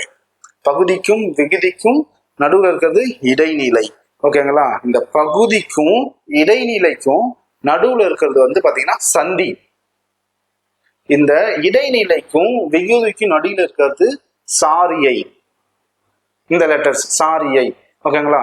இந்த பகுதி, சந்தி, இடைநிலை, இந்த மூணுத்திலையும் ஏதாவது ஒரு மாற்றம் நடந்தால் அது என்னது? விகாரம். அவ்வளவுதான். ஓகேங்களா? பகுதி, விகுதி, இதுல நடுவுல இருக்கிறது இடைநிலை. இந்த இடைநிலைக்கும் பகுதிக்கும் நடுவுல இருக்கிறது சந்தி. இடைநிலைக்கும் இறுதிக்கும் விகுதிக்கும் நடுவுல இருக்கிறது சாரியை. ஓகேங்களா? இந்த பகுதி, விகுதி, பகுதி, சந்தி, இடைநிலை, இதுக்கு மூணுத்தையும் ஏதாச்சும் ஒரு மாற்றம் நடந்தால் அது விகாரம் அப்படின்னு வந்து குறிப்பிடுறாங்க. அவ்வளவுதான். இத பகுதினா என்ன, விகுதினா என்ன, இடைநிலைனா என்ன, சந்தினா என்ன, சாரியைனா என்ன, அதுக்கான ஸ்டேட்மெண்ட் கொடுத்துருப்பாங்க. அந்த ஸ்டேட்மெண்ட்டை கொஞ்சம் மைண்ட்ல ஏற்றிக்கணும். நல்லா மைண்ட்ல ஏற்றி நல்லா நம்ம ஞாபகம் வச்சுக்கிட்டோம் அப்படின்னா பகுபத உறுப்பிலக்கணம்லாம் ஒரு பிரச்சனையே கிடையாது. ஓகேங்களா? இந்த பகுபத உறுப்பிலக்கணம் பாருங்க, நம்ம வந்து பிரிச்சோமா? பகுபத உறுப்பிலக்கணம் வந்து பிரிச்சுட்டோம். ஓகேங்களா? இவ்வாறு சிறு சிறு உறுப்புகளாக பிரிக்கும் வகையில் அமையும் சொற்களை பகுபதம் வந்து என்பார். பிரிக்கப்படும் உறுப்புகள் நம்ம பிரிச்சதுக்கு அப்புறம் இத்து பிளஸ் இம்மு பிளஸ் இ பிளஸ் இரு பிளஸ் சொல்லிட்டு பிரிக்கிறோம் பாத்தீங்களா? அது பிரிக்கக்கூடியது எல்லாமே என்னது அப்படின்னா பகுபத உறுப்புகள் அப்படின்னு சொல்லி, பகுபத உறுப்புகள் அப்படின்னு வந்து நம்ம என்ன பண்ண சொல்றோம்? அந்த எழுத்துக்களை வந்து சொல்றோம். இந்த பகுபத இலக்கணத்தை வந்து நம்ம வந்து ரெண்டா வந்து பிரிக்கிறோம். பகுபத இலக்கணத்தை நம்ம என்ன பண்றோம்? ரெண்டா பிரிக்கிறோம். ஒண்ணு பெயர் பகுபதம், ஒண்ணு பெயர் பகுபதம், இன்னொன்னு வினை பகுபதம். ஒண்ணு பெயர் பகுபதம், இன்னொன்னு வினை பகுபதம். இந்த பெயர் பகுபதம்னா என்ன அப்படின்னு வந்து பாருங்க. இந்த பெயர் பகுபதம் பகுபதமாக அமையும் பெயர் சொற்கள் பெயர் பகுபதமாக அமையும். இந்த பெயர் சொற்கள் நம்ம உடைய பார்த்தோம். பெயர் சொற்கள் வந்து 6 வகைப்படும். ஓகேங்களா? பொருட்பெயர், இடப்பெயர், சினப்பெயர், காலப்பெயர், பண்பு பெயர் அப்படின்னு சொல்லிட்டு நம்ம என்ன பண்ணிருந்தோம்? முன்னாடி வகுப்புலயே இதை வந்து நம்ம வந்து பார்த்து வந்து முடிச்சிருந்தோம். ஓகேங்களா? இந்த பெயர் பகுபதத்திலேயே நமக்கு இந்த 6 வகையுமே வந்து வரும். பொருட்பெயர், அதாவது பொருட்பகுபதம், பொருட்பகுப்பதம், இடப்பகுப்பதம், காலப்பகுப்பதம், சினப்பகுப்பதம், பண்பு பகுப்பகம், தொழில் பகுப்பகம் அப்படின்னு சொல்லிட்டு நமக்கு இந்த 6லையுமே வந்து வரக்கூடியதா இருக்கு. இதற்கான எடுத்துக்காட்டை வந்து பார்த்துருக்கேன். இதற்கான எடுத்துக்காட்டை வந்து பார்த்துருக்கோம். இதுவும் ஈஸி தான். இது வந்து என்னது? கஷ்டம் கிடையாது. பொருள் பகுப்பதம்னா என்னது? பொன்னன், ஒரு பொண்ணை குறிக்கக்கூடியது, பொண்ணை வந்து குறிக்கக்கூடியது. இந்த பொண்ணுன்னா நம்ம எப்படி பிரிக்கலாம்? பொன் பிளஸ் அன் அப்படின்னு வந்து நம்ம வந்து பிரிக்கிறோம். இடம், இட பகுப்பதம், நாடன், நாடன், நாடு என்பது ஒரு இடத்தை குறிக்கக்கூடியதா, அது வந்து நாடு பிளஸ் அன் அப்படின்னு வந்து நம்ம வந்து பிரிக்கிறோம். அடுத்தது காலம், காலம், காலம் பெயர், கால பெயர் பகுப்பதம் வந்து பாத்தீங்கன்னா சித்திரையான், சித்திரை மாதத்தை குறிக்கக்கூடியது, சித்திரை பிளஸ் ஆன் அப்படின்னு வந்து நம்ம வந்து பிரிக்கிறோம். அடுத்து சினைனா என்னது? ஒரு உறுப்புகளை குறிக்கக்கூடியது. ஓகேங்களா? அது உயிரற்றவையா கூட இருக்கலாம். ஓகேங்களா? உயிர் உள்ளவையாக கூட வந்து இருக்கலாம். ஒரு தாவரத்தவங்களோட நுனி, கிளை, அடி, பாகம், வேர் அதை கூட குறிக்கக்கூடியதா கூட இருக்கலாம். சினை, ஓகேங்களா? உயிர் உள்ளவற்றை வந்து குறிக்கக்கூடியது கண்ணன். ஓகேங்களா, கண் பிளஸ் அன் அப்படின்னு வந்து பிரிக்கலாம். பண்புன்னா என்னது, ஒரு பண்பை குறிக்கக்கூடியது, அவனுடைய தோற்றத்துல ஏற்படக்கூடிய பண்புகள். இனியவன் அப்படின்னா இனிமை பிளஸ் அன் அப்படின்னு வந்து நம்ம வந்து பிரிக்கலாம். அடுத்து பாருங்க, தொழில். தொழில் என்னது, உழவன். தொழில் பெயரை உழுதல். ஓகேங்களா, அப்போ உழவு பிளஸ் அன் அப்படின்னு வந்து குறிக்கக்கூடியது தொழில் பெயர். அப்போ இந்த பெயர் பகுப்பதம் நமக்கு 6 வகைகளா வந்து இருக்கு. பொருள் பெயர் பகுப்பதம், இடப்பெயர் பகுப்பதம், காலப்பெயர் பகுப்பதம், சினப்பெயர் பகுப்பதம், பண்பு பெயர் பகுப்பதம், தொழில் பெயர் பகுப்பதம் அப்படின்னு சொல்லிட்டு 6 வகையா வந்து நம்ம வந்து பிரிக்கிறோம். அடுத்து பாருங்க, வினை பகுப்பதம். இந்த வினை பகுப்பதம் வந்து பாருங்க, பகுப்பதமாக அமையும் வினை சொற்கள் ஒரு செயலாக இருக்கக்கூடியது. ஒரு செயல் வந்து நடைபெறாது என்னது, வினை பகுப்பதமாக வந்து நம்ம வந்து பிரிக்கலாம். உண்கிறான், இது எப்படி பிரிக்கிறாங்க, உன் பிளஸ் கின்று பிளஸ் ஆன் அப்படின்னு வந்து நம்ம வந்து பிரிக்கிறோம். இந்த உன் அன்பு என்பது என்னது, ஒரு செயலாக வந்து இருக்கிறது. உன் என்பது என்னது, ஒரு செயலாக வந்து இருக்கிறது. ஓகேங்களா, இது வரைக்கும் பார்த்ததை விட இப்ப நம்ம பார்க்கறதுதான் முக்கியம். பகுப்பத உறுப்புகள். பகுப்பத உறுப்புகள் மொத்தம் எத்தனை? பகுப்பத உறுப்புகள் மொத்தம் 6 வகைப்படும். பகுப்பத உறுப்புகள் என்னது, 6 வகை வந்து இருக்கும். ஓகேங்களா, பகுதி, விகுதி, இடைநிலை, சந்தி, சாரியை, விகாரம். நான் முன்னாடியே சொல்லியிருந்தேன், நம்ம கையில எடுத்துக்கலாம். முதல்ல பகுதி, கடைசியில விகுதி, நடுவுல இருக்கக்கூடியது இடைநிலை. இந்த இடைநிலைக்கும் பகுதிக்கும் நடுவுல இருக்கிறது சந்தி. இந்த இடைநிலைக்கும் விகுதிக்கும் நடுவில் இருக்கிறது சாரிகை. இந்த இடைநிலை, சந்தி, பகுதி, இதுல 3த்துலயும் ஏதாச்சும் ஒரு மாற்றம் ஏற்பட்டுச்சுன்னா அது விகாரம். முன்னாடி சொல்லியிருந்தோம் இல்லையா. இப்போ நீங்க என்ன பண்ணணும் அப்படின்னா, இந்த பகுதினா என்ன, அதுக்கான எக்ஸ்பிளனேஷன் என்ன கொடுத்துருக்குறாங்க, அதை கரெக்டா மனப்பாடம் பண்ணிக்கோங்க. இதை நீங்க மனப்பாடம் பண்ணிக்கிட்டாலே வந்து போதும். பகுதினா என்ன பாருங்க, பகுப்பதத்தின் முதலில் அமைந்து முதன்மையான பொருளை தருவது பகுதி. எப்பயுமே ஒரு சொல்ல நம்ம பிரிக்கும் போது முதல்ல இருக்கக்கூடியது நம்ம என்ன சொல்றோம், பகுதி அப்படின்னு சொல்றோம். அங்க பாருங்க, நோட்ஸ் பண்ணுங்க. இது கட்டளையாகவே அமையும். நமக்கு வந்து ஒரு கூற்று கான்செப்ட்ல கூட என்ன பண்ணலாம், கூற்று கான்செப்ட்ல கூட வந்து கேட்கலாம். இது கட்டளையாகவே வந்து அமையும். அடுத்தது விகுதி. விகுதி என்னன்னு சொன்னா, பகுப்பதத்தின் இறுதியில் அமைந்து. ஒரு சொற்களை பிரிக்கிறோம் அப்படின்னா கடைசியில வரும் பொழுது அது என்னது, விகுதி. ஓகேங்களா, இந்த விகுதி வந்து பாருங்க, இந்த விகுதி வந்து பாருங்க, இதுதான் நம்ம திணை, பால், எண், இடம் ஆகியவற்றையோ முற்று எச்சம் ஆகியவற்றையோ காட்டுவது விகுதி. ஓகேங்களா, காட்டுவது விகுதி. ஏன்னா நம்ம வந்து இப்ப வந்து கொன்றான், கொன்றான் நம்ம வந்து எழுதுறோம். இப்போ கொன்றான் அப்படின்னு வந்து நம்ம வந்து எழுதுறோம். இப்ப லாஸ்டா அந்த இன்னு இருக்கு பாருங்க, அந்த இன்ன நோட் பண்ணுங்க. கொன்றான், ட்ரான், அந்த இன் வந்து யாரை குறிக்குது, ஆண் பாலா பெண் பாலா, உயர்திணையா அக்ரிணையா? வந்தால் அப்படின்னு நம்ம சொல்றோம், வந்தால். அப்ப இந்த லாஸ்டா விகுதி, அந்த இல்லு வந்தால், அந்த விகுதி என்னவா இருக்குது, ஆண் பாலை குறிக்கதா பெண் பாலை குறிக்கதா? அதை வந்து கண்டுபிடிப்பது வந்து பாத்தீங்க அப்படின்னா இந்த விகுதி தான். அப்போ பகுபத உறுப்பிலக்கணத்துல இந்த விகுதி வந்து பாத்தீங்க அப்படின்னா இறுதியில் அமையும்.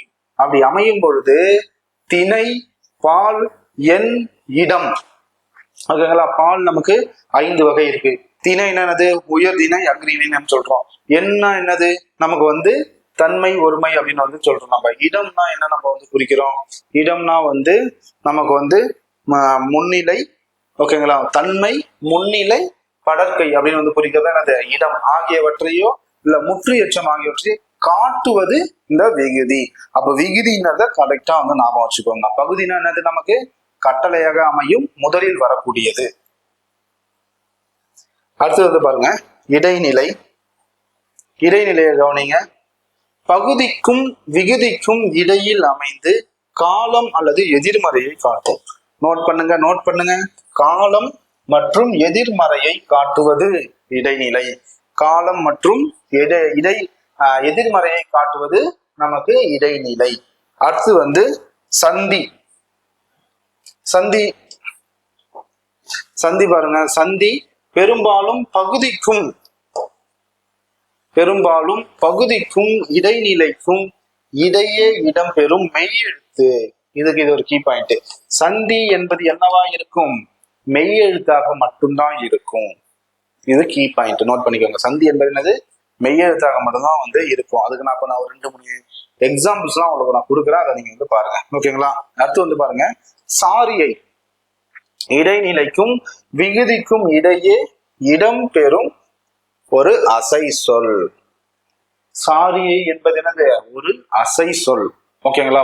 அசை சொல்னா என்னது? ஓசை நயத்திற்காக நம்ம பயன்படுத்தக்கூடியதுதான் என்னது? அசை சொல். சாரியை வந்து அசை சொல். விகாரம் வந்து பாருங்க. இந்த விகாரம் பகுதி, சந்தி, இடைநிலை முதலியவற்றில் ஏற்படும் மாற்றம். நான் சொல்லிட்டேன், முன்னாடி சொன்ன கட்டவர்ல காமிச்சேன். பகுதி, இடைநிலை, சந்தி, இது மூணுத்திலையும் ஏதாவது மாற்றம் ஏற்பட்டால் அது என்னது? விகாரமாக கொள்ளப்படுகிறது. ஓகேங்களா? அப்போ இந்த 6த்துக்கும் கொடுத்துருக்க இந்த எக்ஸ்பிளனேஷனை வந்து நல்லா மைண்ட்ல வந்து செட் பண்ணிக்கோங்க. சந்தினா என்னது? சந்தி என்பது ஒரு மெய்யெழுத்தை குறிக்கக்கூடியது. சாரியைனா என்னது? ஒரு அசை சொல், ஓசை நயத்திற்காக பயன்படுத்தக்கூடியது. இடைநிலைனா என்னது? காலம் மற்றும் எதிர்மறையை காட்டக்கூடியதா வந்து இருக்கிறது. அதே வந்து நமக்கு விகுதி என்னவா இருக்கு? திணை, பால், இடம், எண் ஆகியவற்றை காட்டக்கூடியது இடைநிலையா நம்ம வந்து பாக்குறோம். இதை எல்லாத்தையுமே மைண்ட்ல வந்து ஃபிக்ஸ் பண்ணிக்கோங்க. இப்பதான் உங்களுக்கு ஒர்க் அவுட்டே வந்து இருக்கிறது. இங்க பாருங்க, ஒரு லெட்டர்ஸ எப்படி பிரிச்சிருக்காங்க அப்படின்றத வந்து பாருங்க. இந்த லெட்டர்ஸ் எப்படி பிரிச்சிருக்காங்க அப்படின்னு பாருங்க. வந்தனன் அப்படின்னு இருக்கு. இதை வந்து எப்படி பிரிச்சிருக்காங்க பாருங்க. வா வா, இத்து இந்து, இத்து அன் அன் அப்படின்னு வந்து பிரிச்சிருக்கிறாங்க. இதுல இந்த வா என்பது என்னது? கட்டளையாக அமையும். நான் சொல்லியிருந்தேனா கட்டளையாக அமையும் அப்படின்னு சொல்லியிருந்தேனா, இது என்னது? பகுதி. ஓகேங்களா? இந்த வா என்பது பகுதியாக வரும். அடுத்து வந்து பாருங்க, இத்து இந்து. ஓகேங்களா? வந்தனன். அப்போ இந்த இந்து இருக்கு பாத்தீங்களா? இந்த இந்து தான் வந்து பாத்தீங்க அப்படின்னா இத்தாக இருக்கிறது. அப்ப இத்தாக இருந்துதான் இது இந்தாக மாறுகிறது. நீங்க ப்ரொனவுன்சியேஷன் பண்ணி பாருங்க. வந்தான் அப்படின்னு வந்து இருக்கும். அப்போ அந்த சவுண்ட் வந்து அதோடைய ஓசை சவுண்ட் வந்து இத்தோடைய சவுண்ட் வந்து வரும். ஓகேங்களா? அப்போ இந்துக்கு முன்னாடி இத்து வந்திருக்கு. ஓகேங்களா? இப்போ இது என்னது? இது மெய் எழுத்து. இது என்னது? சந்தி. இது வந்து சந்தியை வந்து குறிக்கக்கூடியது. இது வந்து இத்து வந்து பாத்தீங்க அப்படின்னா நமக்கு இடைநிலையை குறிக்கக்கூடியது, இறந்த கால இடைநிலை. அன் என்பது என்னது? சாரியை, ஓசை, ஒரு அசை சொல்லுதாக நம்ம வந்து பண்ணோம். அன் என்பது என்னது? நமக்கு ஒரு பொருளை குறிக்கக்கூடியதா வந்து இருக்கிறது. விகுதி எப்பயுமே நமக்கு கடைசியா நம்ம சொல்லியிருந்தோம் இல்லையா? விகுதி என்னவா இருக்கும்? திணை, பால், எண், இடம் ஆகியவற்றை காட்டக்கூடியது. வந்தனன் அப்படின்னு வந்திருக்கு. அப்ப வந்தனன் அப்படின்றது யாரை குறிக்கிறது? ஒரு ஆண் பாலை குறிக்கக்கூடியதா வந்து இருக்கிறது. ஆண் பாலை குறிக்கக்கூடியதா வந்து இருக்கிறது. அடுத்து பாருங்க, இந்த குறிப்புன்னு இங்க ஒண்ணு கொடுத்துருக்கோம் பாருங்க. இந்த குறிப்பை மட்டும் கொஞ்சம் நோட் பண்ணிக்கோங்க. இது என்ன அப்படின்னா, இத்து, இட்டு, இரு, இன்னு இறந்த கால இடைநிலையாக மட்டும்தான் வரும். இந்த இடம் என்னது? இறந்த கால இடைநிலையாக மட்டும்தான் வந்து வரும். இங்க பாருங்க, வா பகுதி, இது வா என குறுகி இருப்பதால் விகாரம். அதனால மாற்றம் ஏற்பட்டிருக்கு. அதனால இதை என்ன சொல்றாங்க? விகாரம் அப்படின்னு சொல்றாங்க. இத்து சந்தி, இது இந்து என திரிந்து இருப்பது விகாரம். இந்து என திரிந்து இருப்பதால் இதுதான் விகாரம் சொல்றாங்க. இந்த இத்து என்பது என்னது? இறந்த கால இடைநிலை. அன் என்பது என்னது? சாரியை, ஒரு அசை சொல்லா வந்து கருதப்படும். அடுத்து அன், ஆண்பால் வினைமுற்று விகுதி. ஆண்பால் வினைமுற்று விகுதி அப்படின்னு வந்து நம்ம என்ன பண்றோம்? நம்ம வந்து சொல்றோம். ஓகேங்களா? இது வந்து உங்களுக்கு கண்டிப்பா வந்து பாதி பேருக்கு புரிஞ்சிருக்கும், பாதி பேருக்கு வந்து புரியாம வந்து இருக்கும். இருந்தாலும் நான் உங்களுக்கு இன்னொரு எழுத்தை வந்து நான் வந்து எழுதி வந்து உங்களுக்கு வந்து நான் வந்து காமிக்கிறேன். ஓகேங்களா? இப்போ இதுக்கு எக்ஸாம்பிள்ஸ் ஒரு பிளைன் பேஜ்.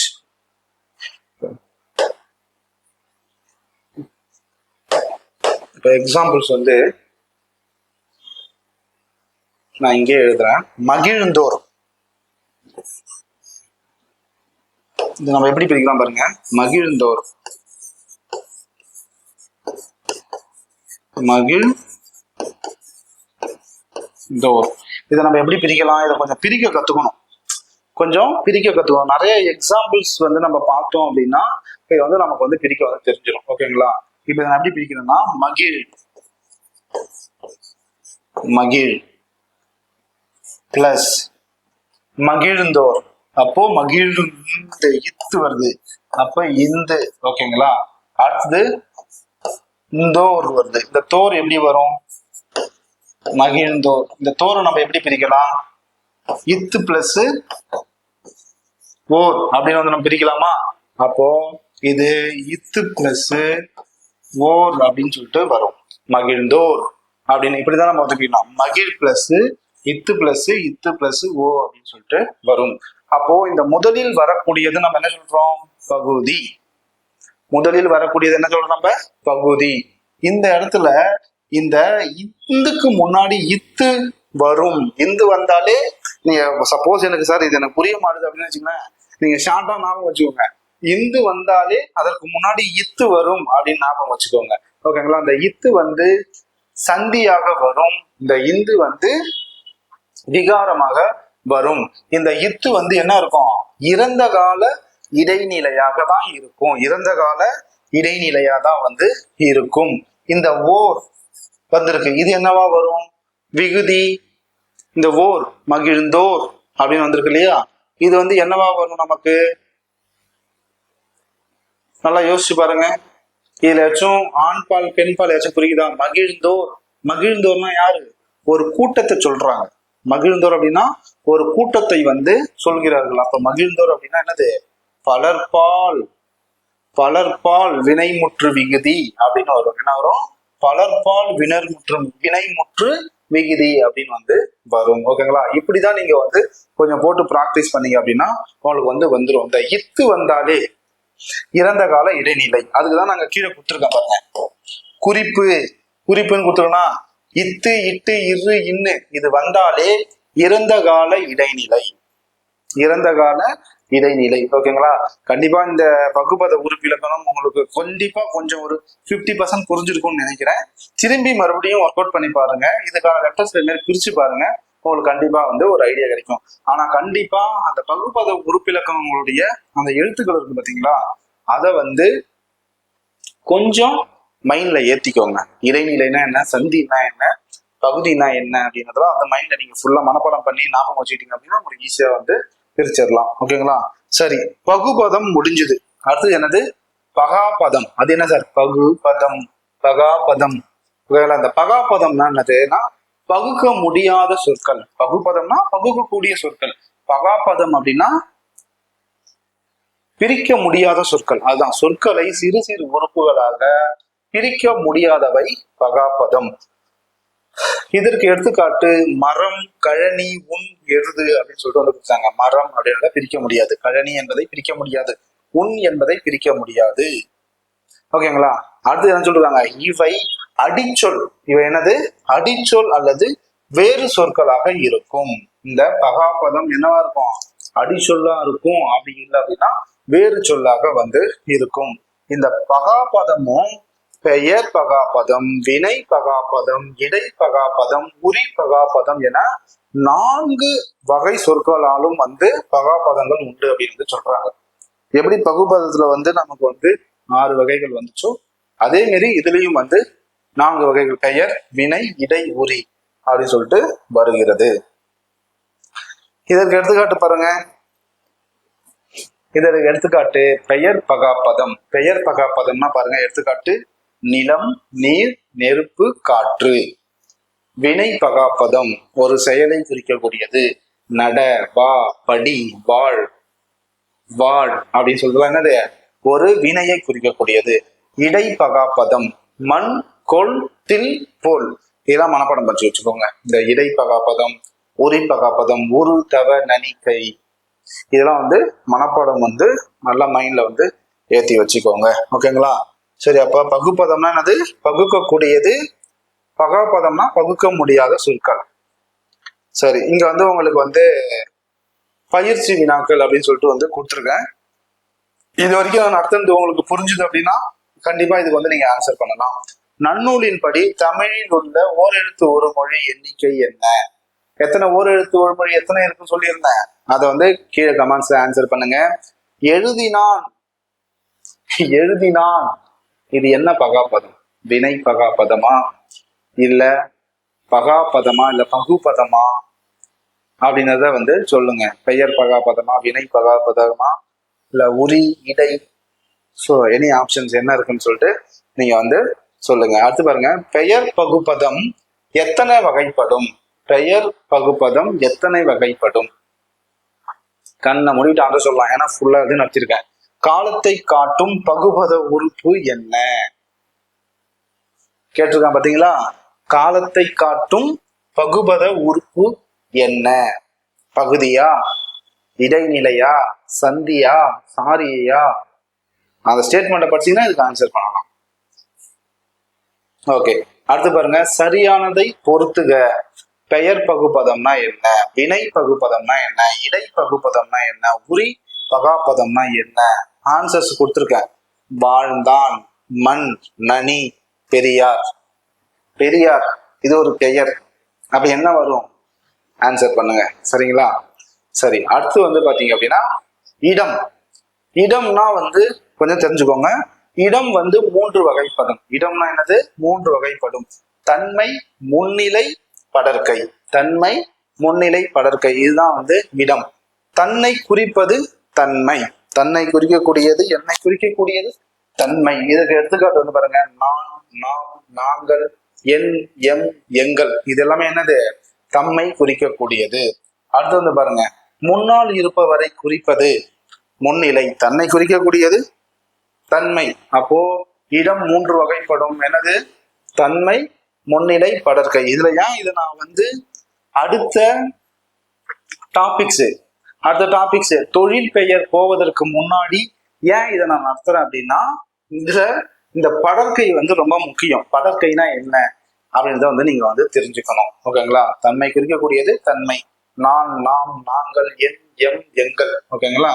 அடுத்து வந்து பாத்தீங்க அப்படின்னா முன்னிலை அப்படின்னா நமக்கு முன்னாடி இருப்பவர்களை குறிப்பது. நீ, நீங்கள், நீர், நீவீர், உன், உங்கள், ஆப்போசிட்ல இருக்கவங்கள குறிக்கக்கூடியது. அப்போ படற்கைனா என்ன வரும்? தம்மையும் முன்னால் இருப்பவரையும் இல்லாமல் மூன்றாவது ஒருவரை குறிப்பதுதான் என்னது? படற்கை. அதுக்கு எடுத்துக்காட்டு பாருங்க, அவன், அவள், அவர், அவர்கள், அது, அவை, இவன், இவள், இவை. இதுதான் வந்து என்னது? தன்மை முன்னிலைக்கான படற்கைக்கான எடுத்துக்காட்டு. தன்மை முன்னிலை என்னது? தன்மை அப்படின்னா நம்மை குறிக்கக்கூடியது. முன்னிலை அப்படின்னா நமக்கு முன்னாடி இருக்கவங்கள நீங்கள குறிக்கக்கூடியது. படற்கை அப்படின்னா என்னது?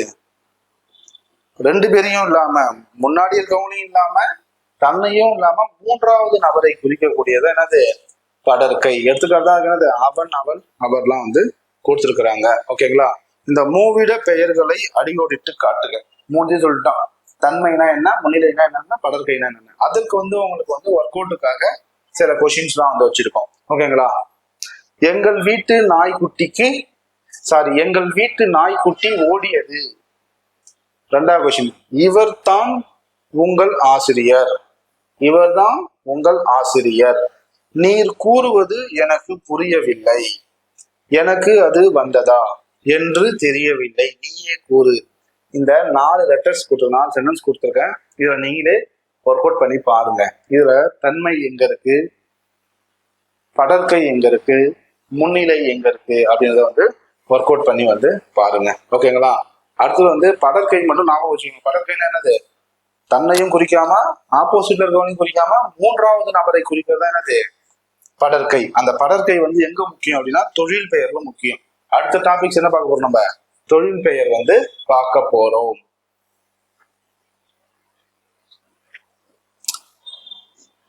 தொழில் பெயர்னா என்ன? தொழில் பெயர்னா என்ன? ஓகேங்களா? அதுவும் நமக்கு எக்ஸாம்ஸ்ல ப்ரீவியஸ்ல வந்து அதிகமான கொஸ்டின்ஸ்லாம் வந்து கேட்டிருக்கிறாங்க. இந்த தொழில் பெயர்னா என்ன அப்படின்னா, ஒரு செயல் அல்லது ஒரு வினையின் பெயராக அமைவது தொழில் பெயர். ரொம்ப ஈஸி தான். இதுக்கும் சில கீ பாயிண்ட்லாம் வந்து கொடுத்துருப்பாங்க. சில ஷார்ட்கட்ஸுமே வந்து இருக்கு. சில லெட்டர்ஸை பார்த்தாலே இது தொழில் பெயர் அப்படின்னு சொல்லிட்டு வந்து போட்டுடலாம். பேசிக்கானது கேட்டோம்னா பிரச்சனை கிடையாது, பார்த்தாலே ஆன்சர் பண்ணிடலாம். ஆனா சில விஷயங்களை வந்து கொஞ்சம் உள்ள போய் கேட்பாங்க. அப்படி கேட்கிறப்போ இது தொழில் பெயரை குறிக்குமா அப்படின்றது நமக்கு வந்து கொஞ்சம் டவுட்டா இருக்கும். அப்போ இதுல என்ன இருக்கு அப்படின்றத வந்து பார்த்துரும். ஓகேவா? அப்போ தொழில் பெயர்னா என்ன அப்படின்னா, ஒரு செயல் அல்லது வினையின் பெயராக அமைவதுதான் என்னது தொழில் பெயர். இதுக்கு எடுத்துக்காட்டு பாருங்க. உழவர் செய்யும் தொழில் உழுதல். உழவர் செய்யும் தொழில் உழுதல். தையல்காரர் செய்யும் தொழில் தைத்தல். இதுல அவங்க உழுதல் தைத்தல் அப்படிதான் என்ன சொல்றோம், நம்ம வந்து ஒரு செயலின் பெயராக அமைகிறது. அதனாலதான் நம்ம என்ன சொல்றோம், உழுதல் தைத்தல் அப்படின்றத தொழில் பெயரா நம்ம வந்து சொல்கிறோம். ஓகேங்களா? இந்த தொழில் பெயர் வந்து பாத்தீங்கன்னா எண், இடம், காலம், பால் ஆகியவற்றை காட்டாது. ஆகியவற்றை என்னது காட்டாது. இந்த தொழில் பெயரை நீ எப்படி கண்டுபிடிக்கலாம் அப்படின்னா, இடம்னா எண்ணா என்னது, தன்மை பன்மை. ஓகேங்களா? எண் வந்து 2 வகைப்படும், தன்மை பன்மை, அதை காட்டாது. இடம் 3 வகைப்படும். நான் பார்த்தோம் இல்லையா, என்னது முன்னிலை, தன்மை, படற்கை. இது 3மே காட்டாது. காலம் என்னது, நிகழ்காலம், நிகழ்காலம், இறந்த காலம், அதையும் காட்டாது. பால் 5 வகைப்படும். அந்த 5 வகை பாலையும் வந்து காட்டாது. அப்போ தொழில் பெயர் எதை காட்டும் அப்படின்னா, தொழில் பெயர் படற்கை இடத்தில் மட்டுமே வரும். அப்பனா என்னது, படற்கை அப்படின்னா என்னது, 3வது ஆளை குறிக்கக்கூடியது. 3வது ஆளை வந்து குறிக்கக்கூடியது. அதுக்கு எடுத்துக்காட்டு பாருங்க. படித்தல், ஆடல், நடிப்பு, எழுதுதல், பெறுதல். இதெல்லாம் எதுக்கு எடுத்துக்காட்டு, தொழில் பெயருக்கு எடுத்துக்காட்டா வந்து இருக்கிறது. இந்த தொழில் பெயர் வந்து பாத்தீங்க அப்படின்னா 3 வகையா பிரிக்கிறாங்க. தொழில் பெயர் என்ன பண்றாங்க, 3 வகைகளாக வந்து பிரிக்கிறாங்க. அது என்ன அப்படின்னா, விகுதி பெற்ற தொழில் பெயர், விகுதி பெற்ற தொழில் பெயர். அடுத்தது முதல்நிலை தொழில் பெயர், முதல்நிலை திரிந்த தொழில் பெயர் அப்படின்னு சொல்லிட்டு நமக்கு 3 வகைகளா வந்து பிரிக்கிறாங்க. ஈஸி தான். கொஞ்சம் ஒரு 2-3 டைம் நீங்க படிச்சு பார்த்தீங்கன்னா இதுவும் வந்து புரிஞ்சிடும். இலக்கணம்லாம் வந்து ஒரு வாட்டி படிச்சாலே போதும், அதை திரும்பி ஒரு வாட்டி ரிவிஷன் பண்ணாலே போதும். நமக்கு 1 வருஷம் 2 வருஷம் ஆகும். நல்லா அந்த ட்ரிக்ஸ் வந்து நமக்கு மைண்ட்லேயே வந்து இருக்கும். ஓகேங்களா? அப்போ விகுதி பெற்ற தொழில் பெயர் என்னது, விகுதினா என்னது, ஒரு சொல்லோட கடைசி எழுத்து. அந்த கடைசி எழுத்தை வச்சுதான் அது வந்து ஆண் பாலா பெண் பாலா அப்படின்னா நம்மளால வந்து கண்டுபிடிக்க முடியும். ஓகேங்களா? ஆனா தொழில் பெயர் என்ன சொல்லியிருக்காங்க, பாலை காட்டாது, ஆனா பெண்ணா அப்படின்னா வந்து எதுவுமே வந்து காட்டாதுன்னு சொல்லிட்டாங்க.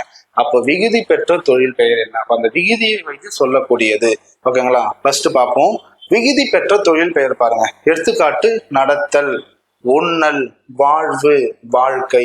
இதுல வினை பகுதிகளா என்ன இருக்கு பாருங்க. வினை பகுதிகளா என்ன இருக்கு பாருங்க. நட, உண், வாழ்வு. அப்ப நட என்பது என்னது, ஒரு செயலை குறிக்குதா, நட. உண், இதுவும் ஒரு செயலை குறிக்குதா. வா, இதுவும் என்ன பண்ணுது, ஒரு செயலை குறிக்குது. இதோடைய விகுதி என்னவா இருக்கு பாருங்க. தல், அல், ஊ, கை. இது வந்துச்சு அப்படின்னா இது வந்து விகுதி பெற்ற தொழில் பெயரா வந்து இருக்கிறது. நம்ம பார்த்தா என்ன பண்ணிடுறோம், இதோடைய வினை பகுதி நட, உண், வாழ், வாழ்க்கை அப்படின்னு வந்து இருக்கிறது. இதோடைய விகுதி வந்து தல், அல், ஊ, கை. நான் உதாரணமா ஷார்ட்டா சொல்லணும்னு வச்சுங்களேன், இந்த தல், அல் அப்படின்னு சொல்லிட்டு முடிஞ்சதுனாலே நீங்க தொழில் பெயர்னு ஆன்சர் பண்ணலாம் ஷார்ட்கட்ல. புரியாதவங்களுக்கு இது ஒரு டிப்ஸ். சார் என்னதான் படிச்சாலும் எனக்கு புரிய மாட்டேது சார் அப்படின்னா, இந்த மாதிரி இந்த தல், அல் அப்படின்லாம் முடியுது அப்படின்னா நீங்க என்ன பண்ணலாம், தொழில் பெயர்னு நீங்க ஆன்சர் வந்து பண்ணலாம். இருந்தாலும் கொஞ்சம் தெரிஞ்சுக்கோங்க. ஓகேங்களா? ஆகிய விகுதிகளோடு சேர்ந்து தொழில் பெயர் அமைகிறது. இவ்வாறு வினை பகுதியுடன் தொழில் பெயர் விகுதி சேர்ந்து வருவது விகுதி பெற்ற தொழில் பெயர்னு சொல்றாங்க. அப்போ இந்த விகுதி பெற்ற தொழில் பெயருக்கு எடுத்துக்காட்டு என்னது, நடத்தல். மனப்பாடம் பண்ணி ஞாபகம் வச்சுக்கோங்க. உண்ணல், வாழ்வு, வாழ்க்கை. இதுதான் வந்து இதற்கான விகுதி பெற்ற தொழில் பெயருக்கான எடுத்துக்காட்டா வந்து இருக்கிறது. ஓகேங்களா? தொழில் பெயருடைய விகுதிகள், தொழில் பெயருடைய விகுதிகள் இதை பார்த்துக்கோங்க. இதையும் நீங்க மைண்ட்ல வச்சுக்கினாலே போதும், நீங்க கண்டுபிடிச்சிடலாங்க. பாருங்க. தல், அல், அம், ஐ, கை, வை, கு, பு, உ, தி, சி, வி, மை. இது எல்லாமே தொழில் பெயரையுடைய விகுதிகள். இதுல எங்கேயாச்சும் ஒரு ஆண் பாலையோ பெண் பாலையோ இல்ல எண்ணையோ இல்ல காலத்தையோ எங்கேயாச்சும் காமிக்கிறா பாருங்க, எதுவுமே காமிக்காது. அப்ப இதை மட்டும் நீங்க பார்த்துக்கிட்டாலே தொழில் பெயர்ல இருந்து நமக்கு கொஸ்டின் கேட்டீங்கன்னா ஆன்சர் பண்ணிடுவாங்க. எடுத்துக்காட்டு பாருங்க, எடுத்துக்காட்டு கொடுத்துருக்காங்க பாருங்க. தருதல் தல், ஓகேங்களா. கூறல் அல், ஆட்டம் அம், விலை ஐ, வருகை கை, பார்வை வை, போக்கு கு, நட்பு பூ, மறைவு ஓ, மறதி தி, உணர்ச்சி சி, கல்வி வி, செய்யாமை மை. இதெல்லாம் தொழில் பெயருடைய எடுத்துக்காட்டுகளா இருக்கிறது. தொழில் பெயருடைய விகுதி எடுத்துக்காட்டுகளா இருக்கிறது. இதை பார்த்துக்கிட்டாலே உங்களுக்கு வந்துடும், ஓகேங்களா. அடுத்து பாருங்க, முதல் நிலை தொழில் பெயர். விகுதி பெற்ற தொழில் பெயரை பார்த்தோம், விகுதி பெற்ற தொழில் பெயரை பார்த்தோம். இப்போ முதல் நிலை தொழில் பெயர். முதல் நிலை தொழில் பெயர் எடுத்துக்காட்டு என்ன கொடுத்துருக்காங்க பாருங்க. வானில் இடி இடித்தது, சோறு கொதி வந்தது. முதல் லெட்டர் மட்டும்தான் வந்திருக்கு, முதல் லெட்டர் மட்டும்தான் வந்திருக்கு. இந்த இடி என்பதை எப்படி சொல்லலாம்? இடித்தல் சொல்றோமா? இடித்தல். அப்ப விகுதி என்ன வருது நமக்கு? தல் அப்படின்னு சொல்லிட்டு வந்திருக்கா. கொதித்தல், கொதித்தல் அப்படின்னு சொல்லிட்டு விகுதி தல் தல்னு வந்துருக்கு. அப்போ முதல் நிலை தொழில் பெயர் அப்படின்னா விகுதி மறைந்து முதல் எழுத்து மட்டும் வருவது முதல் நிலை தொழில் பெயர். அதற்கு எடுத்துக்காட்டு தான் வானில் இடி இடித்தது. இடி என்ன நினைக்கலாம்? இடித்தல் அப்படின்னு சொல்லலாம். சோறு கொதித்தல் கொதித்தல் அப்படின்னு சொல்லலாம். அதுதான் கீழே கொடுத்துருக்காங்க. அதான் என்ன பண்றாங்க, கீழே கொடுத்துருக்காங்க. இடி கொதி, இடித்தல் கொதித்தல் எனும் சொற்களின் பகுதிகள் ஆகும் அப்படின்னு கொடுத்துருக்காங்க. இவ்வாறு ஏவல் ஒருமை வினையாக அமையும் வினை சொற்கள் பகுதியை முதல் நிலை சொற்கள், அதாவது முதல் நிலை தொழில் பெயர் அப்படின்னு சொல்றோம். ஏவல் ஒருமை இந்த மாரி அமைஞ்சது அப்படின்னா அது ஏவல் ஒருமை அப்படின்னு சொல்லப்படுது, ஓகேங்களா. எடுத்துக்காட்டு பாருங்க. அடுத்தது ஒன்று சொல்லியிருக்காங்க, இதுக்கு நீங்களே ஆன்சர் பண்ணுங்க. உங்களுக்கு புரிஞ்சதுன்னா ஆன்சர் பண்ணுங்க. செல்லமாக ஓர் அடி அடித்தான், செல்லமாக ஓர் அடி அடித்தான். அறிஞர் அண்ணா தம் பேச்சால் புகழ் பெற்றார். இது என்னவா வரும்? இது என்னவா வரும்? நீங்களே கமெண்ட்ஸ்ல ஆன்சர் பண்ணுங்க. ஃபர்ஸ்ட் இடி இடித்தால் அப்படின்னு இடித்தல் அப்படின்னு சொல்லியிருந்தோம், ஓகேங்களா. இடி இடித்தல். சோறு கொதித்தல், கொதின்னு கொடுத்துருந்தாங்க. அதை நம்ம என்ன சொல்றோம்? கொதித்தல் அப்படின்னு சொல்றோம். அது முதல் நிலை தொழில் பெயரா சொல்றோம். அப்ப இது என்ன வரும்? அடியும் புகழும் என்ன வரும்? அடித்தல் புகழ்தல் அப்படின்னு வரும். அடுத்து பாருங்க, முன்னிலை திரிந்த தொழில் பெயர். முன்னிலை திரிந்த தொழில் பெயர். தமிழ் படிக்கும் பேறு பெற்றேன். இதற்கு எடுத்துக்காட்டு கொடுத்துருக்காங்க பாருங்க. தமிழ் படிக்கும் பேறு பெற்றேன், உணவில் சூடு குறையவில்லை. இதை கொஞ்சம் உன்னிப்பா நீங்க கவனிக்கலாம், கொஞ்சம் கவனிங்க, கொஞ்சம் ஈஸி தான் பாருங்க. தமிழ் படிக்கும் பேறு பெற்றேன், இது என்ன அப்படின்னா இந்த பெரு, இங்க பெரு சூடு அப்படின்னு கொடுத்துருக்காங்க. இதெல்லாம் என்னது? நமக்கு 2 மாத்திரை அளவா வருச்சு, 2 மாத்திரை அளவா வருது. அப்போ இது என்ன ஆகும் அப்படின்னா இந்த பெரு சுடு என்னும் பகுதிகளின் முதல் எழுத்து நீண்டு ஒலிக்கிறது. இதான் கீ பாயிண்ட். இதுக்கு என்னது? இதுதான் கீ பாயிண்ட். அப்ப நீண்டு பேரு சூடு என திரிந்து தொழில் பெயர்களாக மாறியுள்ளது, ஓகேங்களா. பெறுதல் சுடுதல் அப்படின்னு சொல்லிட்டு என்ன இருக்கு? நீண்டு இருக்கு. அப்போ குறில் எழுத்துல இருந்து நீண்டு ஒலிப்பது நமக்கு சுரில், அதாவது குறில் எழுத்துல இருந்து நீண்டு ஒலிப்பது நமக்கு என்னது? முன்னிலை திரிந்த தொழில் பெயர் அப்படின்னு நம்ம சொல்றோம், ஓகேங்களா. இதை நல்லா நான் வாட்டி பாருங்க, உங்களுக்கு புரியும். ஓகே, எடுத்துக்காட்டு பாருங்க. விடு, குறில இருந்து நெடில். மின், மீன்.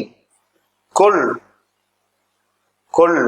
உடன்படு, உடன்பாடு அப்படின்னு சொல்லிட்டு மாதிரிதான் என்னது? முன்னிலை திரிந்த தொழில் பெயர்களா இருக்கிறது. பயிற்சி வினாக்கள் பாருங்க. பயிற்சி வினாக்கள் கொடுத்துருக்கேன், இதுக்கு ஆன்சர் பண்ணுங்க. விகுதி பெற்ற தொழில் பெயர் எது? விகுதி பெற்ற தொழில் பெயர் எது? ஆப்ஷன் எழுது, வாடு, படித்தல், நடி. இது எது ஆன்சர் வரும்? ஆன்சர் பண்ணுங்க. முதல் நிலை திரிந்த தொழில் பெயர் எது? முதல் நிலை திரிந்த தொழில் பெயர் எது? ஆன்சர் பண்ணுங்க. ஓட்டம், பிடி, சுடு, இதெல்லாம் என்ன ஆன்சர் வரும்? இதெல்லாம் என்ன ஆன்சர் வரும்னு நீங்களே வந்து ஒரு நிமிஷம் கூட ஸ்கிரீன்ஷாட் கூட நீங்க வந்து என்ன பண்ணுங்க, எடுத்துக்கோங்க. இதெல்லாம் பயிற்சி வினாக்கள். ஓகேங்களா? அப்ப தொழில் பெயரானது ஒரு செயலையும் ஒரு வினையையும் வந்து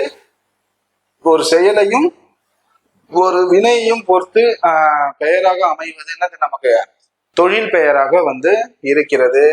ஓகேங்களா? இந்த தொழில் பெயர் நமக்கு என்ன இருக்கு? 3 வகைகளா வந்து இருக்கு. விகுதி பெற்ற தொழில் பெயர், முதல் நிலை தொழில் பெயர், அடுத்தது முதல் நிலை திரிந்த தொழில் பெயர் அப்படின்னு சொல்லிட்டு 3 வகைகளா வந்து இருக்கிறது. ஓகேங்களா? இதை நீங்க ஞாபகம் வச்சுக்கோங்க. முக்கியமா இங்க இருக்கக்கூடிய இந்த கீ பாயிண்ட் தல், அல், அம், ஐ, கை, பை, பூ, ஊ, தி, சி, வி, மை, இதை வந்து ஞாபகம் வச்சுக்கணும். ஆனா இதை விட முக்கியமா நீங்க ஞாபகம் வச்சுக்க வேண்டியது, தொழில் பெயர்ல படற்கை மட்டும்தான் வரும். ஓகேங்களா? ஆணு, எண்ணோ, இடமோ, காலமோ, பாலோ வராது. ஓகேங்களா? இதுதான் வந்து தொழில் பெயர். ஓகேங்களா? ஓகே, இந்த கிளாஸஸ்ல வந்து நம்ம வந்து முக்கியமான ஒரு 3 டாபிக்ஸ் வந்து பார்த்து முடிச்சிருக்கோம். இலக்கிய வகை சொற்களை பார்த்து முடிச்சிருக்கோம். ஒரு சொல், ஓரெழுத்து, ஒரு மொழி, பகுபதம் மற்றும் பகாபதம், அதை வந்து பார்த்து முடிச்சிருக்கோம். அதுக்கப்புறம் தொழில் பெயர்களை வந்து நம்ம வந்து பார்த்து முடிச்சிருக்கோம். ஸோ அடுத்த வீடியோல இதோட கண்டினியூஸில் இலக்கண டாபிக்ஸை வந்து நம்ம அடுத்த கிளாஸஸ்ல வந்து சந்திப்போம். நன்றி, வணக்கம்.